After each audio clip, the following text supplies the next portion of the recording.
So regarding dating, yeah, I actually had to go and do some research on this. This is Taco Tuesday. Hello, everybody, and welcome to another episode of Taco Tuesday. Today is a special episode because we are in a different Tijuana Flats, actually. The one we normally go to is closed due to good old Hermione. Shout out to Hurricane Hermione for thwarting the business of Taco Tuesday, but that's okay because I want to give a shout out to a couple of fans who saved us. Josh Reimer and Daniel Barr, a couple of fans looking out for us, were able to tell us that was closed in advance, so we were able to get here and still be able to do a podcast with you, and it should be a thrilling one today. We're looking forward to the topics. I'm here, your South Bouse, Kyle Stoughton, and I'm here with Parker, as always. So, what's going on, guys? Our analyst, and here with our other host, Molly. Oh, almost dropped the phone there. Hello. Yeah, we're just, very thankful for the fans that, really made it possible to, get out here today.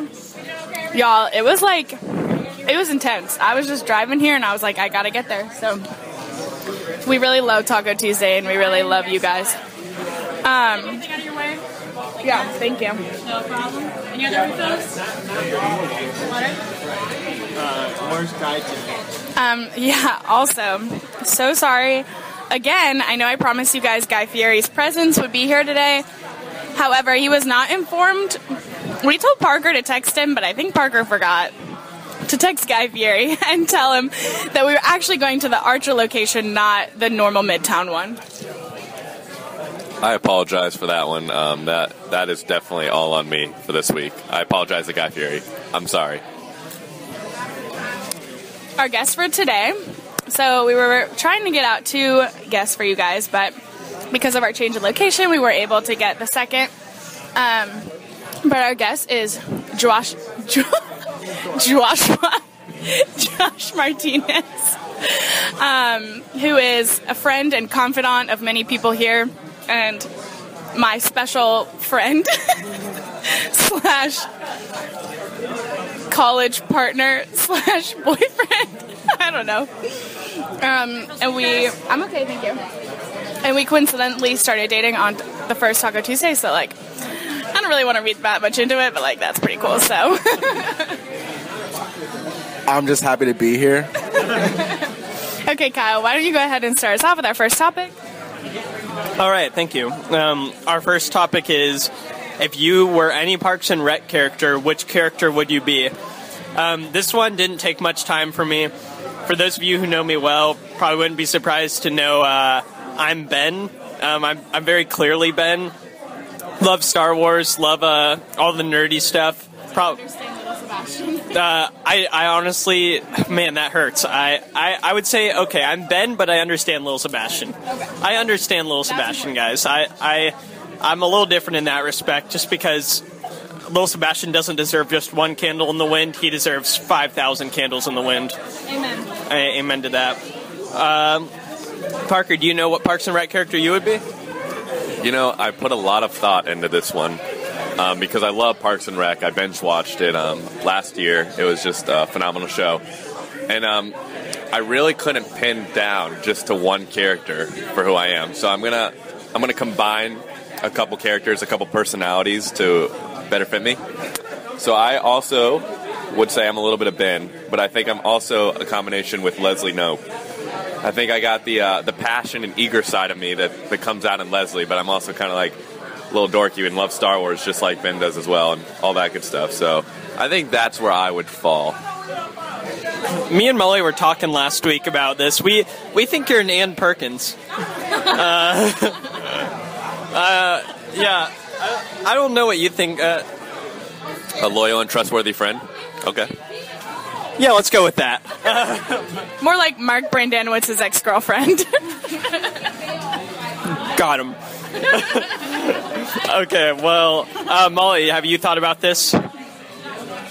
Yeah, so like Kyle, this one was also pretty easy for me. I just kind of consider myself Andy, but a little smarter. with the same goofiness and like weirdness and randomness that Andy has. But like, I don't, like, I go to the doctor and stuff. Like, I do like human adult things. Also, I don't have quite as strong of a love for dogs, but like, you know, basically Andy. What about you, Josh? Yeah, I'm kind of like Parker in the fact that I think there are multiple characters that I'm like a combination of. And I would say I'm a Tom Haverford and Ron Swanson, which is an interesting combination, but hear me out. So, like Ron Swanson, sometimes I like my time to be alone. I enjoy a good steak. I'm, I guess, politically conservative, but also, like Tom Haverford, I do love pop culture and specifically hip-hop. Shouts out to my boy Drake. I just his swagger and just excitement for life. I could see myself in that. That was a great response, Josh. I just want to give a shout out to Ron Swanson. Phenomenal character on Parks and Rec. The best one out there. I'm sorry, guys. Kyle just reminded me of this, but I am also, so I'm like half Andy, but then I'm also half John Ralphio because I'm wonderfully annoying. And like, he's like my favorite character because he's just so ridiculous. And like, I love him for that. So I had to, that was the worst. Thank you for that, Molly. I think we're going to move on to our next topic now, so Kyle will introduce that to us. Thanks, Parker. So this next one, it's kind of interesting. Dating and relationships. So I find it kind of surprising that you guys want me to come on here and talk about dating. I'm not quite sure why that's a big topic, but Kyle, I think you know a lot about dating and especially just one relationship, you know? Well, so regarding dating, yeah, I actually had to go and do some research on this, so but I want you to know this is, you know, out of love for you all, for all the fans. So dating. So there's a specific type of dating that's been really popular lately. It's called soliation, and it has to do with analyzing the rock formations and the patterns in the rocks, and that allows us to see how far back an artifact would go. Oftentimes, you know, like pottery and stuff can be used. Another one is carbon dating, which I'm sure you guys are familiar with. That's the most reliable form of dating that we believe, but there's definitely a lot of questions as to, you know, how accurate it is still. So, I mean, dating methods, there's a lot to go into it. If you really want to analyze them more, I'll tell you it has to do with, you know, the layers of the earth, what types of rock you find, and various things like that. So. No, Kyle. We meant like dating, like relationship, like along those lines, you know? Oh, okay. So sorry, yeah. So as far as, I'm still going. Can I get a refill on Mellow Yellow? So as far as relationships go, yeah, there's one relationship that's incredibly important to me, and that's my relationship with Jesus Christ as my Lord and Savior. I'm glad we're able to talk about this, and I think it's a very important relationship to me, and yeah, so that's my thoughts on relationships. Anyone else care to contribute? So, like, after 3 weeks, like, I'm an expert. So, thank you guys for, like, requesting this so that I could, like, share my knowledge. But I do better in question form. So, if you guys have any specific questions, I could definitely answer those. Sure, I have a question for you. I'll throw it at you. What has been the most difficult part of being in a relationship so far? Honestly, not yelling "date me" after all the guys who like drive like 60 miles per hour down like university. Like those guys are just like so cool. And like I just have to hold myself back a lot. Josh is giving me the worst look. So, is this the most difficult part of dating? Yes. Okay, I guess it's just learning how to interact with someone who's different from you in certain ways. So, kind of like, I guess, obviously, being 3 weeks in, we've had so many problems, but not really. But, like, kind of just differences in personality. So, for me personally, kind of like Ron Swanson, sometimes I do enjoy my time alone, and it's a good thing. However, my friend Molly... Friend? Special friend Molly. She really enjoys spending time with people, like a lot. And that's a good thing, but I know, I guess for me, sometimes I'm not like that. So just having to learn how to work together and talk through that in communication, it's a new experience. That was a great response there. I have one more question. Specifically, Kyle wants to answer this question. Okay, let's hear it. I'd say the hardest part of dating is being able to determine how old the rocks are, because if you look at them really closely, they could appear to be just hundreds of years old, but in reality, they could be thousands of years old. And it's just these little patterns that are able to determine that. So, thank you, Kyle, for that response. So I'm just going to throw this question specifically at Molly, because I think Josh kind of gave an answer to it in a sense. So, Molly, what would you say has been the thing you have learned through overcoming different challenges so far in a relationship? Okay, this answer is kind of a cop-out, but it's, like, true, so not really.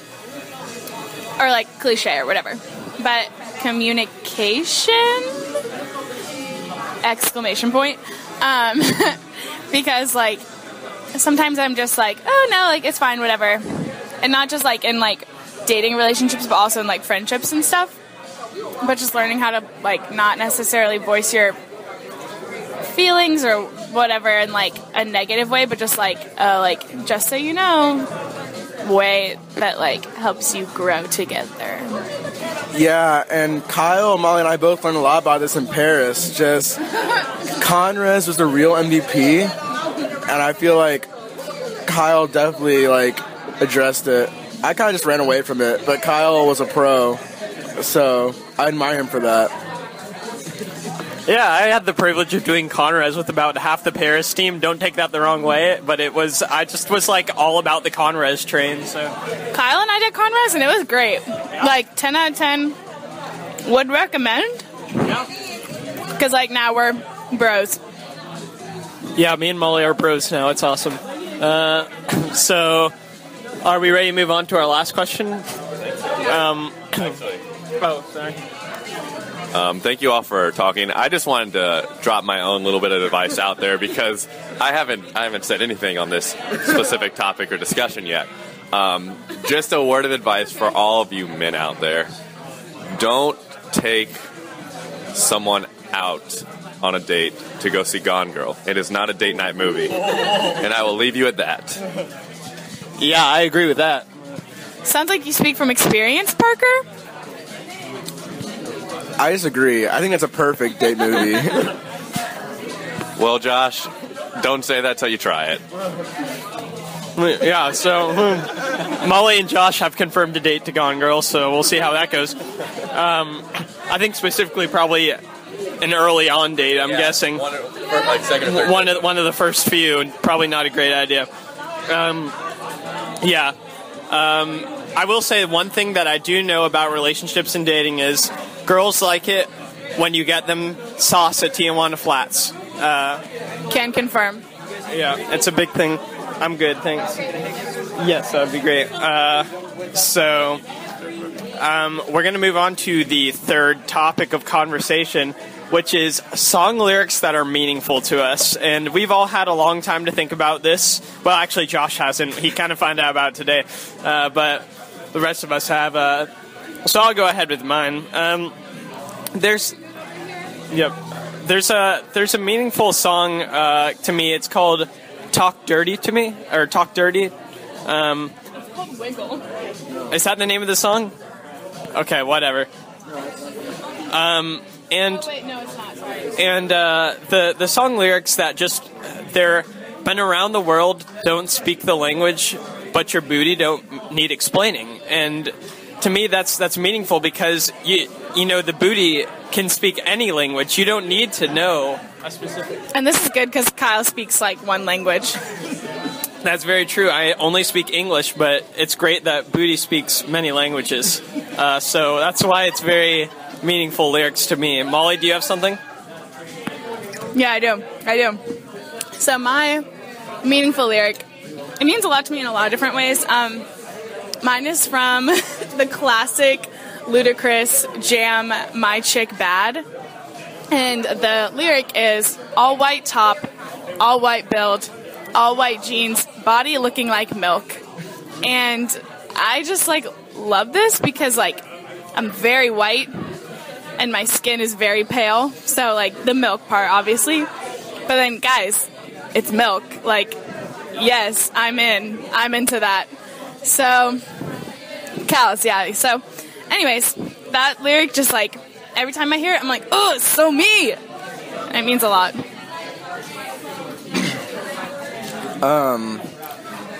I can't keep it down to one line. It's more like a first verse of poetry from my man Drake, from his song Child's Play off of Views. I just really think Drake paints a picture with his words that I'm gonna give you like a little bit of like a live reading with like some annotation, and like you really get to see like Drake's emotional state. Well, he starts off really like sort of straight fire with saying, "Why you gotta fight with me at Cheesecake? You know I love to go there." So already Drake's being vulnerable. He's saying like, even though he's a rapper, he still loves Cheesecake Factory like everyone else. It's Cheesecake Factory, and his girl is fighting with him there.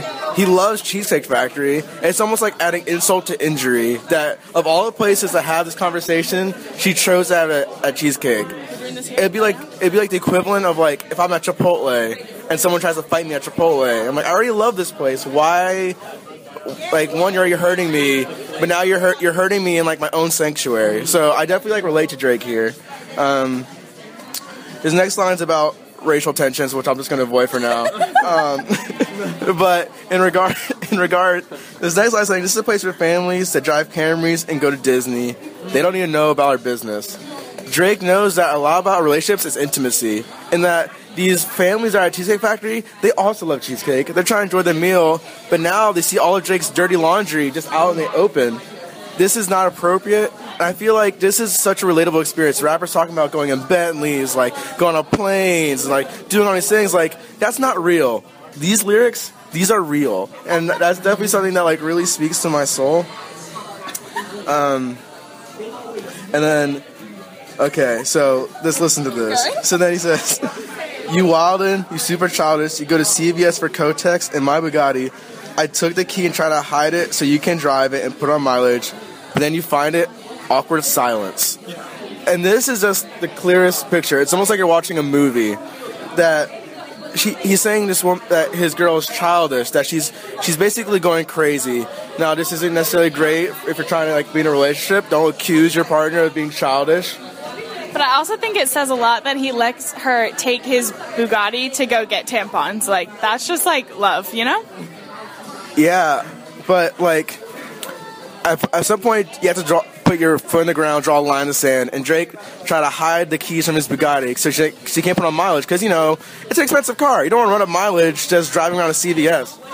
However, she finds it and there's awkward silence. This is my favorite line. The awkward silence is almost palpable. It's so thick in the air, and I feel like this is what puts Drake above the rest. Like, he's just I just love his lyricism, but I love him.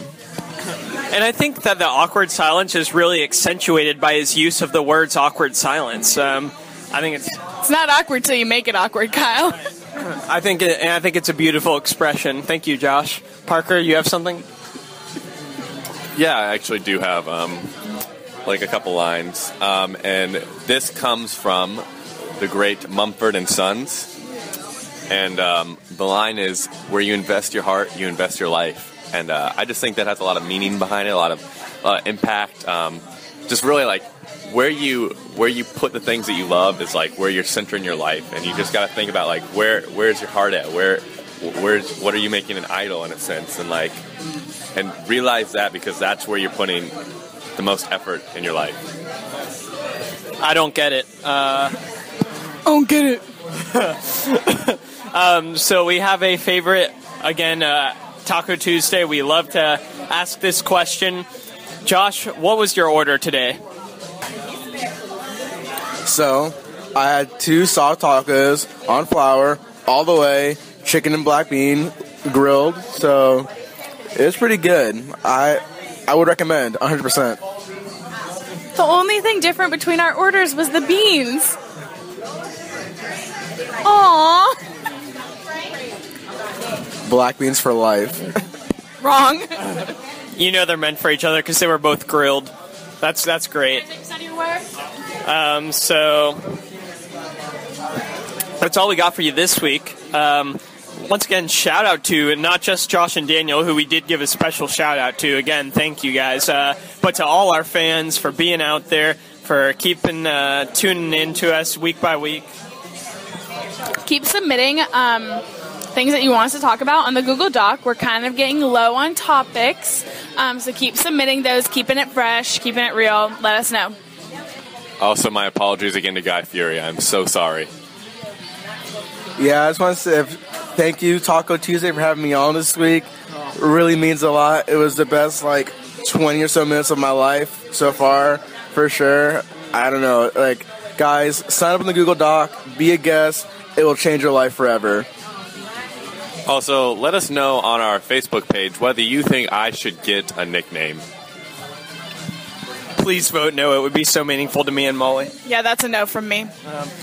So, yeah, Josh, it was a pleasure having you on today. We're glad we were able to have you, and we're especially excited for next week. We've got Mia Peterson and Brett Shore, 2 of our biggest fans, are going to be on. We're really excited.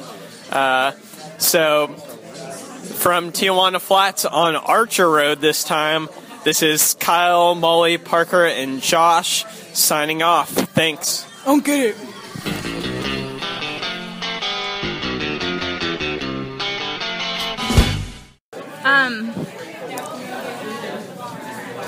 Oh, this is a really long pause. I'm so sorry.